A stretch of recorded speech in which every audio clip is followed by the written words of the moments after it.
Hi, Achieve Club Initiative. It's Divya and Alyssa. We are so excited to be your speakers today for discussing mental health, for mental health awareness in November. So before we get into it, I want to discuss a little bit about your club. So ACI is an international organization that helps students, especially girls, develop professional skills to succeed in whatever way that means to them. So we are so honored that you invited us to speak for your seminar on a really important topic. We know that mental health has been something that a lot of people have been struggling with right now, especially given the really, really difficult times. So we hope that this discussion is something that's helpful for you in managing your mental health. And if you have any follow-up questions after we have our chat today, please feel free to reach out to Alyssa or I over Instagram. We're going to have all our information at the end of the talk, so we would love to be in contact with anyone if you have any questions. So we're going to introduce ourselves a little bit so you get to know us. And Alyssa and I met when we both actually were working as therapists in a college counseling center. So really the college population holds a really special place in my heart because I love working with the college population. I have so much empathy for all of you.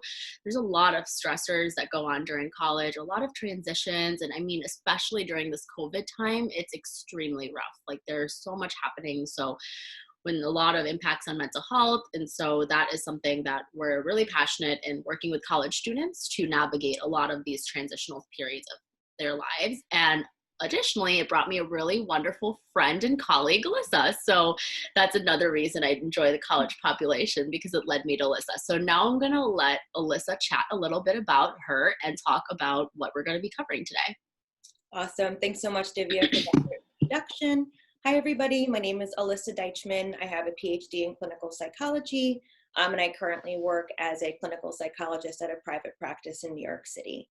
So today, kind of like what Divya alluded to, we're going to be just covering mental health issues that are typically faced by college students in general, just overarching in terms of that context, but also specifically during this time of political unrest and the pandemic and all these other things that have really led everybody to feel a little bit destabilized and off their axis, so to speak.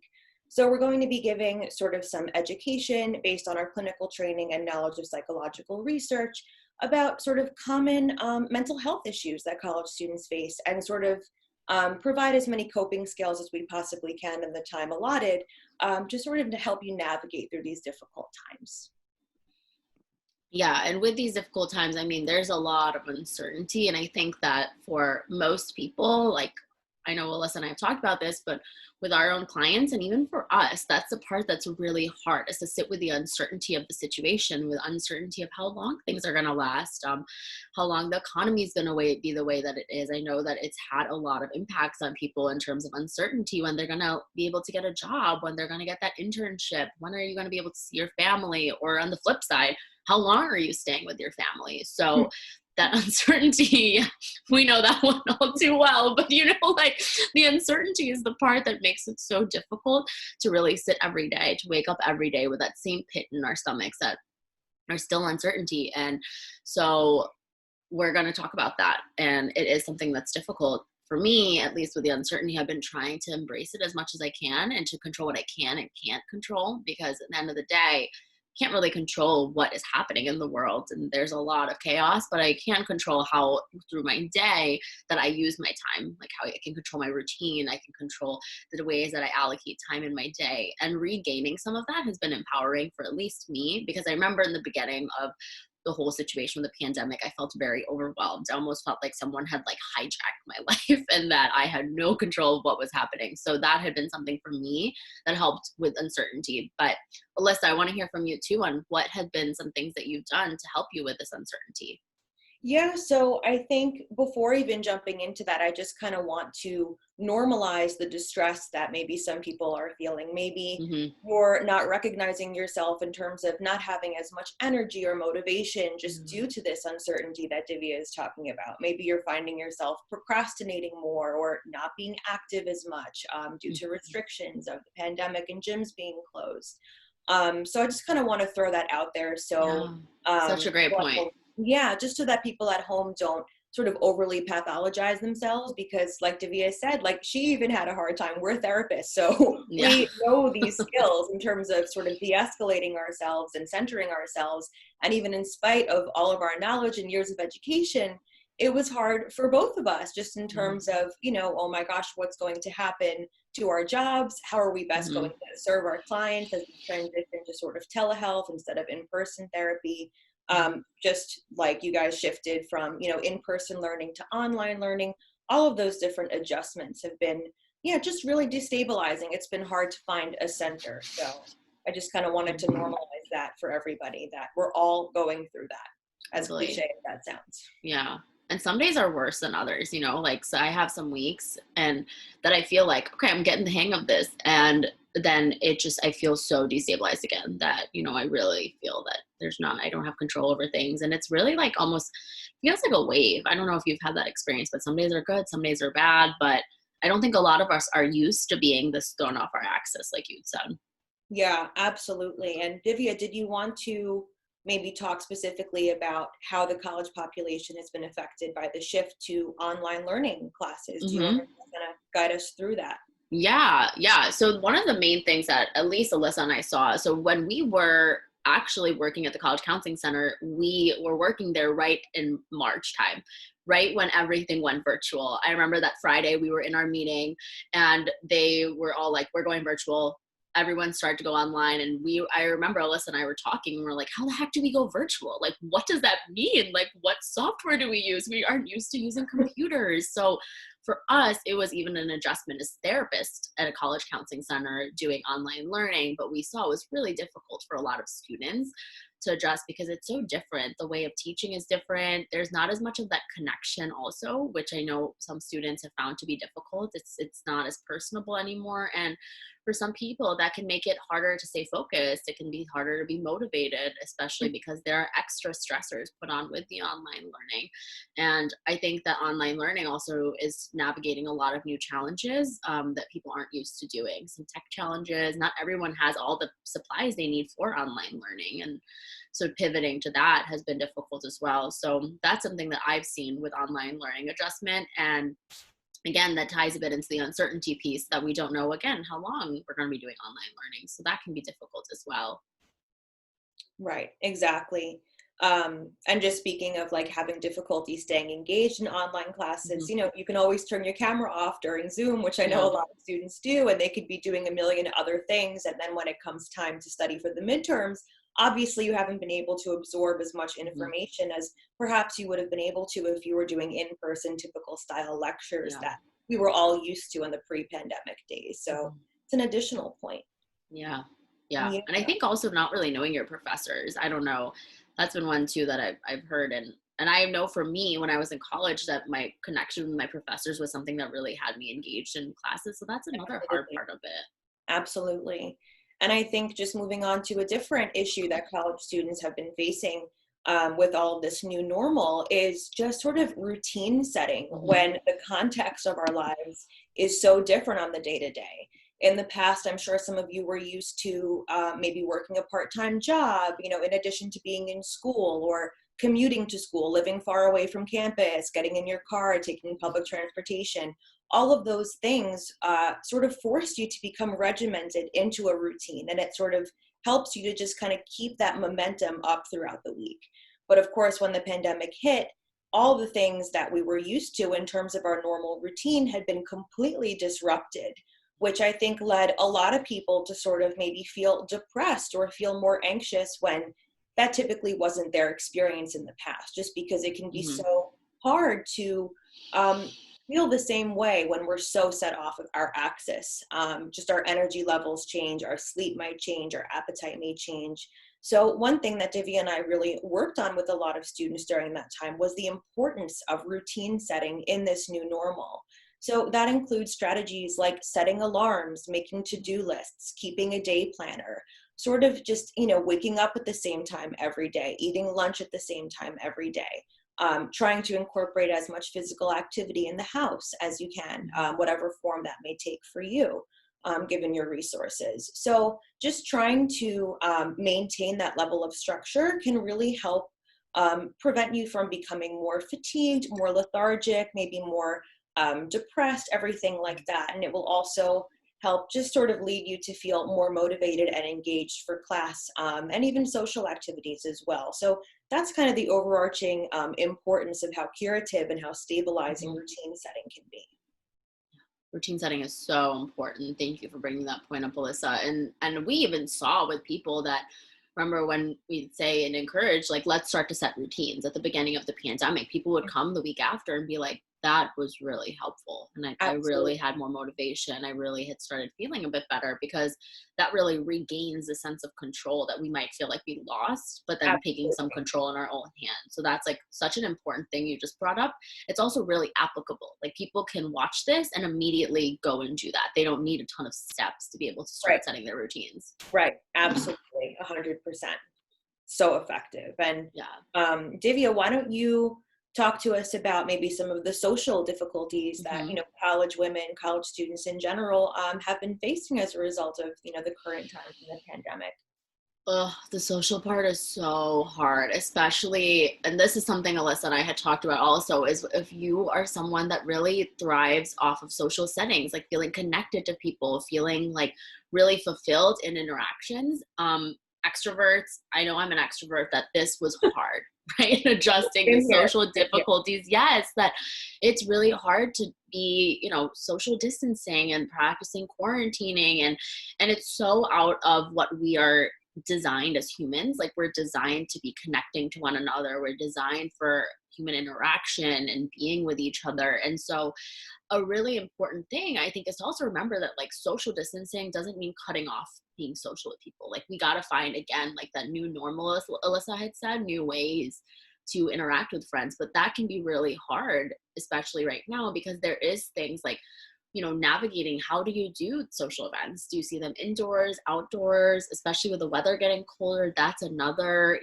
roadblock coming in the way. And also, we know a lot of students who are quarantining with family members. And so because of that, that kind of impacts how much they can really be social, because they are living with other people, and are they able to do that? And so there's a lot of pressure, also an unspoken pressure of how you should be being and how you shouldn't, and also some peer pressure, because I know I've seen that some people have wanted to hang out with their friends and really missed interactions, but they're not really comfortable with how their friends are maybe living their social lives. And, it doesn't mean that you still can't be close to them. You can still hold your boundaries, and, you don't have to go in person with people. You can still have really deep connections with people by being virtual. Alyssa and I are such great friends and colleagues, and we haven't seen each other since March, which is so crazy, because we used to see each other every day, remember, like for a year. Yes. And I haven't seen Alyssa since March, but we've really made the, effort to try to adjust to what we have right now, and to use Zoom meetings, use FaceTime, and take the time in that way. But so that you can still have really fruitful connections virtually, but it definitely is a lot harder, and it can add to people feeling really down and the feelings of depression, because we feel lonely. So to really make sure you're engaging with friends and with loved ones in a way that's new, so that you don't feel as lonely, because it can be super lonesome if you don't try to, adjust to what we're doing right now, which it can be hard to do that. Yeah, absolutely. And I think just kind of extending that further, it's a nice segue to talk about the impact of sort of quarantining, with family members, roommates, or a romantic partner, whatever your sort of living situation is. You've probably been stuck at home with the same people for many, many more months than you've ever been used to being stuck with them. And that can absolutely just sort of change, or at least put a strain on relationships, especially if, say, you're staying at home with your family as a college student, which many people do. Say there's sort of, a history of family tension and things like that. Maybe your parents are fighting. Maybe you don't get along with your sibling. That's already hard enough when we're living in the pre-pandemic times, right? Family matters obviously really just impact our overall mental health. But I think being stuck at home with people really changes relationships. And like Divya was saying, setting boundaries can be so important, just as a way of trying to restore as much autonomy as maybe you were used to before you were forced into such close quarters with loved ones. So just sort of setting boundaries, making sure you get enough time for yourself. And being aware of the increased or heightened risk of developing codependent feelings for people, in terms of, relying on one person to maybe do chores, or one person is allocated to get groceries, things like that, or one person drives.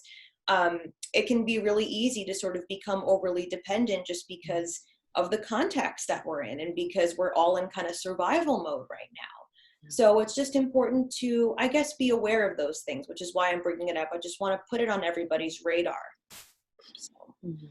That's a great point, because I think a lot of it we have to just constantly keep on our radar, because it can be really common we don't keep these issues on our radar, or keep these kind of potential things we can fall into on our radar. We end up hitting almost like rock bottom. Like, I know that people are just like feel like so down, and it's like, how did I get here? What can I do? But we have to take these kind of proactive steps and be aware of things like when we're having codependent relationships, when we feel our mental health is suffering, when we feel like things just aren't feeling the way they used to. And that's completely normal, especially given what's there. But we have to continue to be, like proactive on how to take care of our mental health. And that's something Alyssa and I are going to continue to talk about too. We're going to give some coping strategies, ways that we've used, ways that, science shows is effective in coping with mental health struggles. So we'll talk about that, because we really hope from this talk, if there's something that you guys can take, is that to start to implement these proactive measures, like Alyssa was saying, to keep things on your radar so it doesn't get to a point that you feel like it's gotten so bad, and you can continually,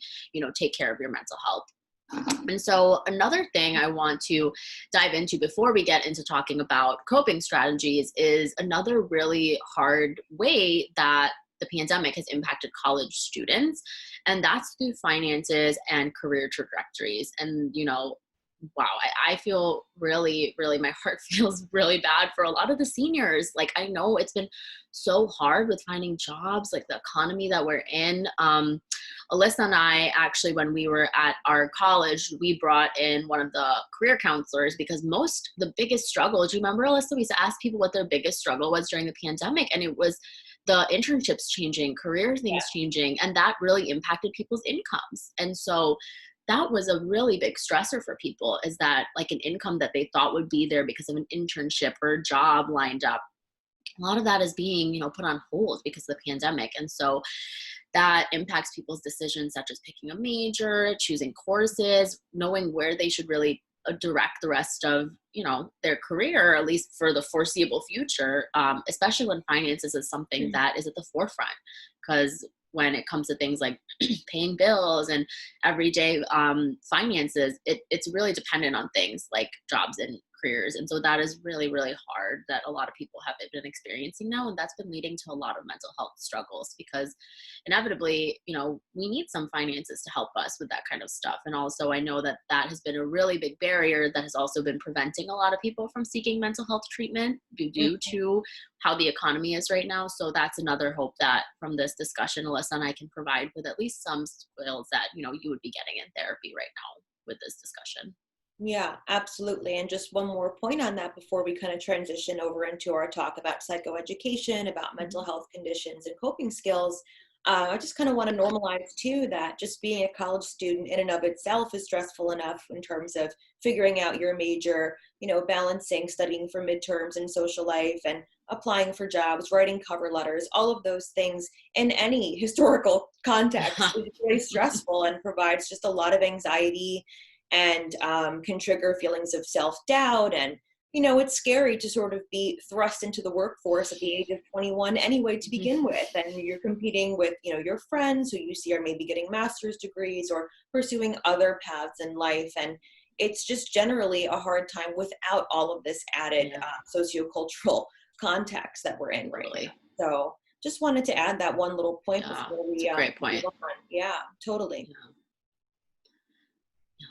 And so I guess we should maybe chat about how all of the stuff with the pandemic that we just talked about, with like living at home and finances and virtual learning and everything that has been thrown into like this jumble of what the pandemic is, how it's impacted people's mental health. So I guess we should probably chat about that. But before we do you want to talk a bit about mental health issues and about the stigma and why it can sometimes be hard for people to talk about mental health? I know that's a really big reason that ACI asked us to do this talk, is that they just want to bring awareness to mental health.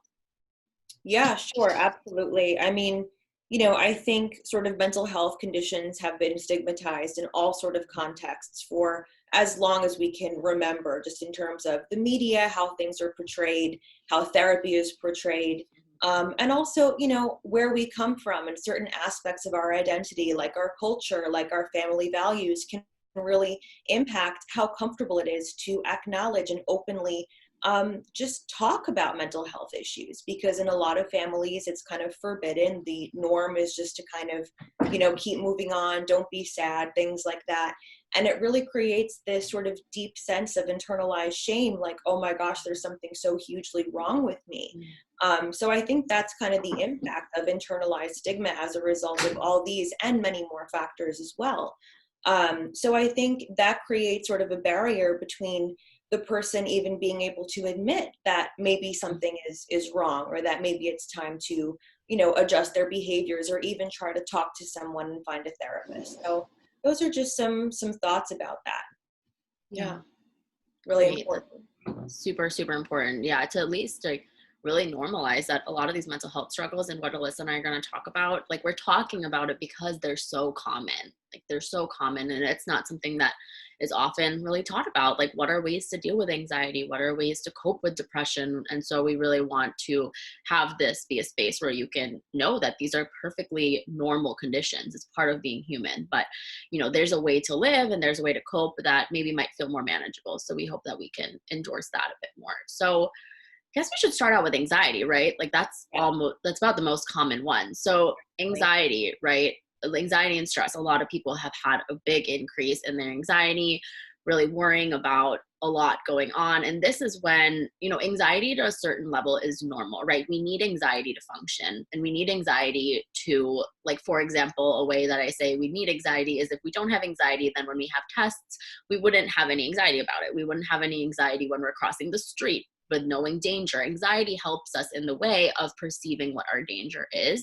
But sometimes anxiety can be a bit more excessive, or it perceives the danger to be more threatening than it is. And that's when it might feel a little out of control. When our anxiety isn't serving to help us as much anymore, but it's feeling a bit debilitating. It's feeling hard to get out of bed. It's feeling hard to concentrate.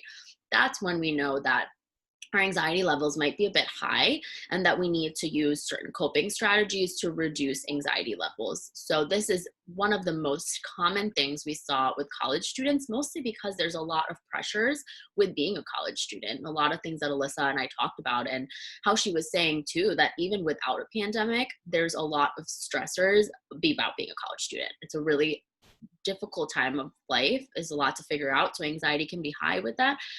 But there are some tools that you can use, right? There are some ways that you can cope with that stress. So one of them is to really take time out for yourself. And I know this can feel really hard to do when you have such busy schedules, but yeah, really, if you take care of yourself, if you get enough sleep, you have to eat healthy meals and really take care of your body, in turn, that'll take care of your mind. So to do things that you take a time out from your daily activities to take care of your health, because when your health is down, you know, when you're not getting enough sleep, you're not eating the right kind of foods, your mind's going to feel groggy, you're not going to feel as on top of your game. So that's something that you really have to start out doing, right? Every day, to try to have the intention of taking time out to be as healthy as you can be.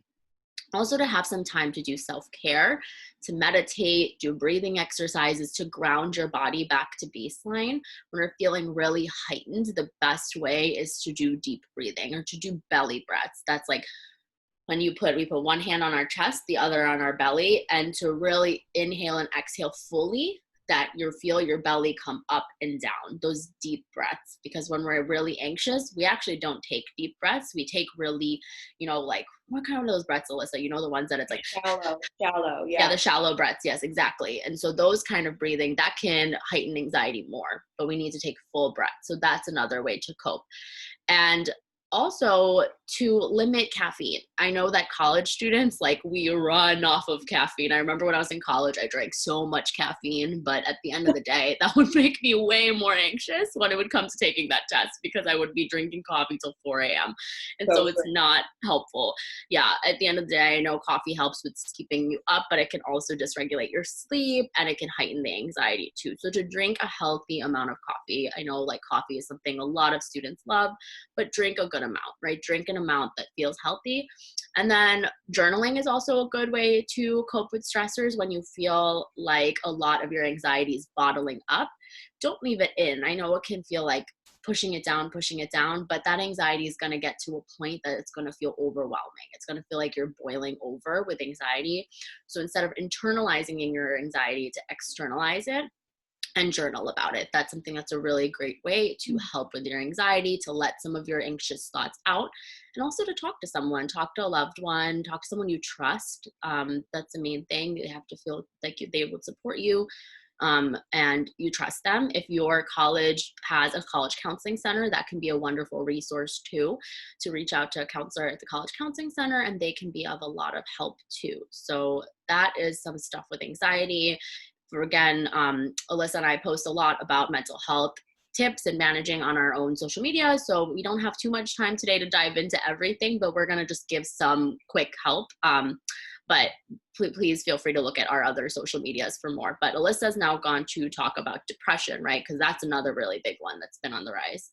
Sure, absolutely. So thank you so much, Divya, for that really comprehensive overview of, what anxiety is and what it's not, and sort of how best to navigate that. So with depression, much like anxiety, and much like a lot of other mental health conditions, it exists on a kind of continuum of severity. People can sort of have depression in mild forms and be able to be really high functioning, but still experiencing symptoms. And, we hear a lot of people in just kind of colloquial everyday language say, oh, I'm so depressed today because my TV show was canceled or something like that. There's a lot of misinformation about what depression actually is when people use language like that, right? Which also perpetuates stigma. So just sort of in an attempt to clarify that, depression includes a whole host of symptoms, right? Some of the most common ones include just sort of an overarching feeling of sadness, hopelessness, lethargy or fatigue, difficulty sleeping, changes in appetite, either overeating or undereating, which can result in sort of weight loss or weight gain. Additionally, a really hallmark symptom of depression is sort of when you find yourself losing interest in things that really used to interest you. So say you used to really love baking as one of your hobbies, and just gradually over time you find yourself not wanting to engage in that, and you just haven't done it for months, and you're kind of asking yourself, why haven't I wanted to do this? It's because there's just this overarching sense of just sadness and hopelessness, and it can feel like a really distinct shift between sort of how you feel when you're level and when you're depressed. And the onset of depressive disorders is really around college age, actually. That seems to be the sort of onset is like, I think 21 to 25 or even 17 to 25, something like that, in terms of just major depressive disorder, dysthymic disorder, which is now considered persistent depressive disorder. So it's really important for college students to sort of just take inventory and be aware of what those symptoms are, to sort of see if they're experiencing any of them. Of course, a more sort of severe form of depression is, having thoughts of death or even suicide, harming yourself, things like that. That's at the very extreme end of that spectrum that I mentioned earlier. So, there's a wide range of coping mechanisms, right, to arrange the sort of varying degrees of severity of depression that you might be experiencing. So in that way, I mean, definitely therapy is a wonderful resource. I cannot stress that enough.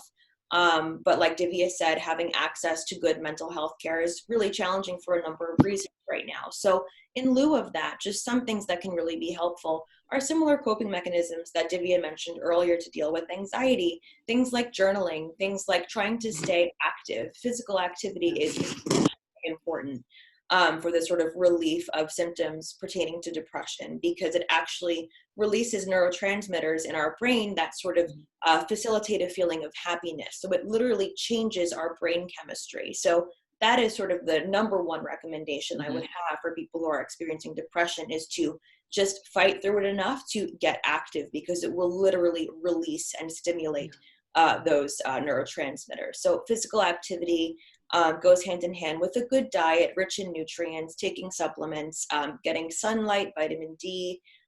Right now, a lot of people are experiencing seasonal affective Mm-hmm. disorder, as the sort of time change has occurred and it's getting dark at, 5 o'clock, whatever that is.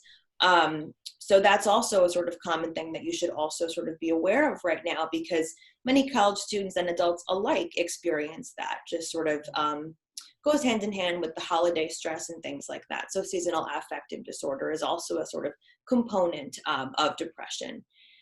Some other coping skills, journaling, just trying to get back into hobbies, reaching out to loved ones, and I think most importantly, just owning up to it and sort of Mm-hmm. being brave enough and taking the courage to kind of realize that there is something wrong and I do need to adjust something here to feel better. I think that can be the hardest step, but I think that is the most important step. Yeah, So those are just totally. some thoughts. I mean, I could definitely talk about this for hours. Obviously, we both could. So definitely check out our Instagram for more information about this stuff, and feel free to do your own research as well. Mm-hmm. Yeah, those are all such great points, Alyssa. I mean, it is so important to really get up and go on walks, move our body. I know that when I feel down, I try so hard to get out and do that. And when we're feeling Right. down, that can be like the last thing we want to do. I want to just like lay in my bed. I want to just like cuddle up in my pillows. I don't want to get out, but I always feel way better after I do it. So like, I really love that point that you brought up, because for me, that's been so helpful. So thank you for sharing that. Totally, totally. And Divya, did you want to talk about another common issue with college students, which is adjustment disorder, is Mm-hmm. the technical term? Yeah, so adjustment disorder, and that is something that a lot of college students experience. And it's because when we go through really stressful events in life or transitions, there's this adjustment period, right? Like when we go from even high school to college, or freshman year to sophomore years, and every year comes with a new transition, and it takes time for us to adjust, for our bodies to adjust, for our minds to adjust.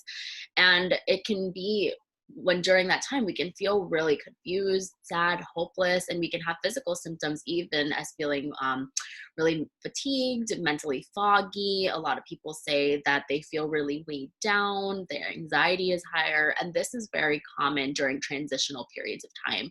So especially if you are in a period of transition, which to be honest, most of us are with this pandemic, right? Like even transitioning from being maybe in college on online, or sorry, in person to online, that comes with a transition period. And moving from maybe your dorm to being back home, that comes with a transition period.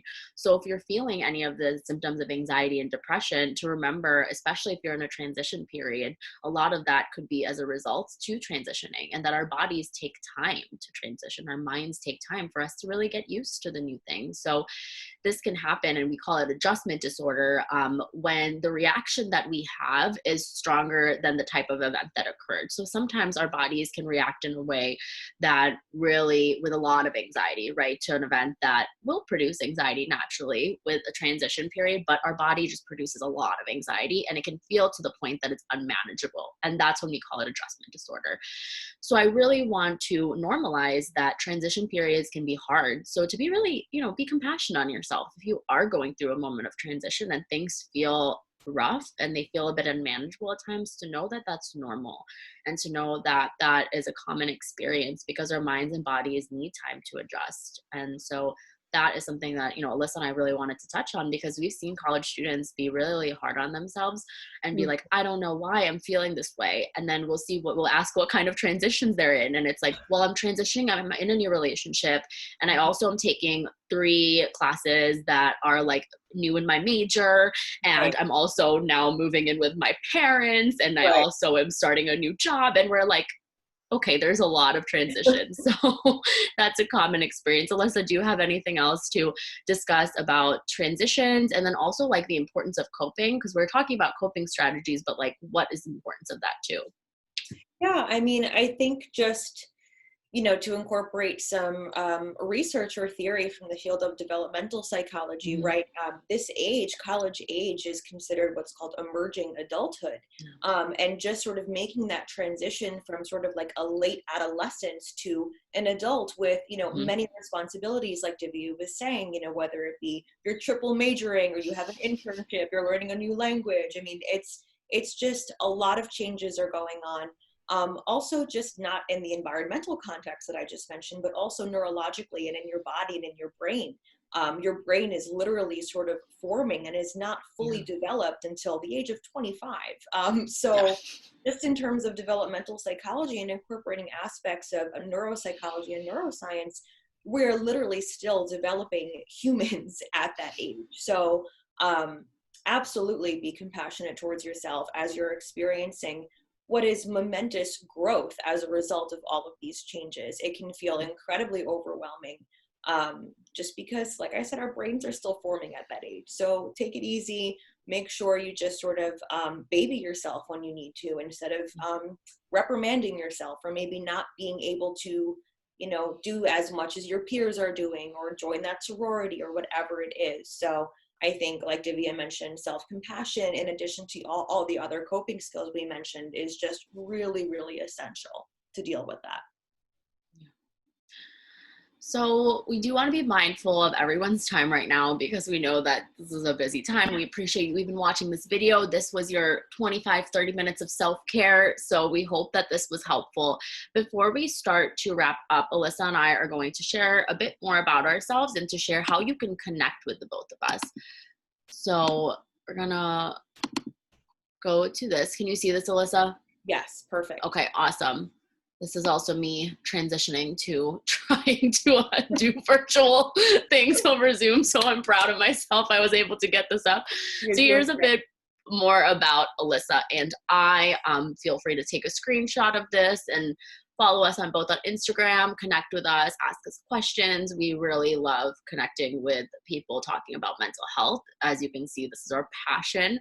So we really hope that, you reach out and share this video with people. If it has a lot of coping strategies and it could be helpful for friends and bringing awareness to mental health. We really also are huge mental health advocates, and that's our goal right now as mental health professionals, to normalize this and to spread awareness. Alyssa, do you have any other finalizing, wrapping up comments?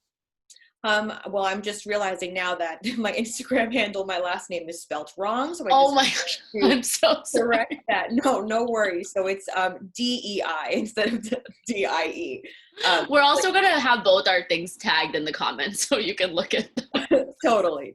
So we're all adjusting, right? We're all new at Yep, this. But all adjusting. guys, that looks great. These are ways to sort of contact us and to learn more about our sort of educational credentials and things like that. And we're obviously both located in New York City, where we are doing actively practicing therapy as clinicians, which is wonderful. Mm-hmm. So please reach out to us with any questions, or if you are considering therapy or anything like that.